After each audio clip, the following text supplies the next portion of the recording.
بسم اللہ الرحمن الرحیم۔ روحانی ہب یوٹیوب چینل کی طرف سے تمام دیکھنے اور سننے والوں کو السلام علیکم۔ پیارے ناظرین و سامعین، ہم امید کرتے ہیں کہ آپ تمام دوست و احباب خیر و عافیت سے ہوں گے، اور ہماری اللہ کریم سے دعا بھی یہی ہے کہ وہ سدا آپ کو خوشحال رکھے۔ پیارے دوستو، ذی الحج کا مبارک مہینہ آ چکا ہے۔ اس کا ایک ایک لمحہ ہمارے لیے قیمتی ہے۔ اس میں اللہ سے مانگیں۔ بہت سے لوگوں کو اس کی قدر اور برکات کے بارے میں پتہ نہیں ہے۔ اکثر لوگ کہتے ہیں کہ صرف حج کا دن فضیلت والا ہے۔ یہ ایسا مہینہ ہے جس کی قسم اللہ نے کھائی ہے۔ قرآن مجید میں فرمایا گیا ہے، قسم ہے فجر کی اور 10 راتوں کی، اور جفت اور طاق کی، اور رات کی جب وہ چلنے لگے۔ پیارے دوستو، یہ 10 راتیں کون سی ہیں؟ مفسرین کا کہنا ہے کہ اس سے ذو الحجہ کی پہلی 10 راتیں مراد ہیں۔ اللہ رب العالمین نے اس 10 راتوں کی قسم کھائی ہے۔ اس سے بھی ذو الحج کی پہلی 10 راتوں کی عظمت کا اندازہ ہوتا ہے، اور رسول اللہ صلی اللہ علیہ وسلم نے بھی ابتدائی 10 ایام کی عظیم الشان فضیلت بیان فرمائی ہے۔ فرمایا کہ ذو الحج کے مہینے سے کوئی مہینہ عبادت کے لیے بہتر نہیں۔ اس کا مطلب یہ ہوا کہ رمضان بھی اس سے عبادت کے لحاظ سے بہتر نہیں۔ ہاں، البتہ اگر اس کے برابر ہو تو اس کا انکار بھی نہیں۔ اس ارشاد سے معلوم ہوا کہ ان دنوں کی عظمت ایسی ہے جیسا کہ رمضان المبارک کے دنوں کی عظمت ہے۔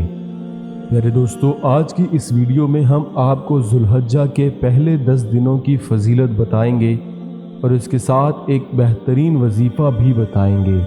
آپ سے گزارش ہے کہ اس ویڈیو کو آخر تک ضرور دیکھیں، اور اگر آپ ہمارے چینل پر نئے ہیں تو آپ سے التماس کرتے ہیں کہ ہمارے چینل روحانی ہب کو ضرور سبسکرائب کریں، اور ساتھ موجود گھنٹی کے بٹن کو بھی دبا دیں تاکہ ہماری ہر نئی آنے والی ویڈیو کی اپڈیٹس آپ کو بر وقت مل سکیں۔ پیارے دوستو، حضرت عبداللہ بن عباس رضی اللہ تعالی عنہ سے روایت ہے کہ نبی کریم صلی اللہ علیہ وسلم نے فرمایا، ان دنوں کے عمل سے زیادہ کسی دن کے عمل میں فضیلت نہیں۔ لوگوں نے پوچھا، اور جہاد میں بھی نہیں؟ آپ صلی اللہ علیہ وسلم نے فرمایا کہ ہاں، جہاد میں بھی نہیں، سوائے اس شخص کے جو اپنی جان و مال خطرے میں ڈال کر نکلا اور واپس آیا تو ساتھ کچھ بھی نہ لایا، یعنی سب کچھ اللہ کی راہ میں قربان کر دیا۔ دوستو، ان 10 راتوں کا احترام کریں۔ کیا پتہ یہ راتیں ہماری زندگی میں دوبارہ نہ آئیں۔ ان راتوں میں اللہ سے اپنے لیے خیر مانگیں کہ اے اللہ، ہماری تمام مشکلات کو حل فرما دے، ہم کو عذاب قبر سے نجات عطا فرما، میری اولاد کو نیک پاک و صاف اور پاک دامن بنا، اور دنیا کی ضرورتوں کے لیے بھی اللہ سے مانگیں۔ انسان جب پیدا ہوتا ہے تو وہ ضرورتوں کا غلام بن جاتا ہے، اور ضرورتوں کا یہ سلسلہ قبر میں جانے تک ختم نہیں ہوتا۔ مرنے کے بعد بھی انسان محتاج ہوتا ہے۔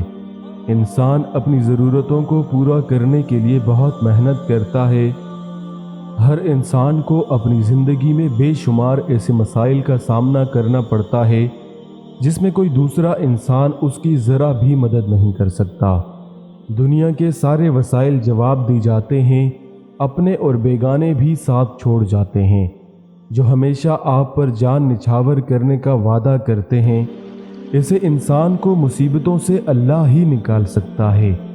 ہر انسان کو اللہ کو وحدہ لا شریک مان کر اس کے آگے گڑ گڑا کر دعا مانگنی چاہیے۔ ایسا کرنے سے رحمت الہی جوش میں آتی ہے، اس کی حاجتوں اور ضرورتوں کو پورا کر دیتی ہے۔ میرے دوستو، آج میں آپ کو اس مہینے کا ایک ایسا وظیفہ بتاؤں گا کہ اس کو کرنے سے اللہ آپ کی ہر مشکل آسان فرما دے گا۔ ماہ ذی الحجہ کے مہینے میں آپ اس وظیفے کو چلتے پھرتے پڑھتے رہیں۔ آپ دیکھیں گے کہ 5 دنوں کے اندر اندر آپ کی ہر حاجت پوری ہوگی، آپ کے رزق میں بے پناہ برکت ہوگی۔ یہ عمل آپ علیہ السلام نے صحابہ کو سکھایا، اور آج اس عمل کی امت مسلمہ کو بہت زیادہ ضرورت ہے۔ آپ اس کو چلتے پھرتے پڑھتے رہیں۔ یہ عمل ہے استغفار کا۔ پیارے دوستو، یہ سب سے اچھا وظیفہ ہے۔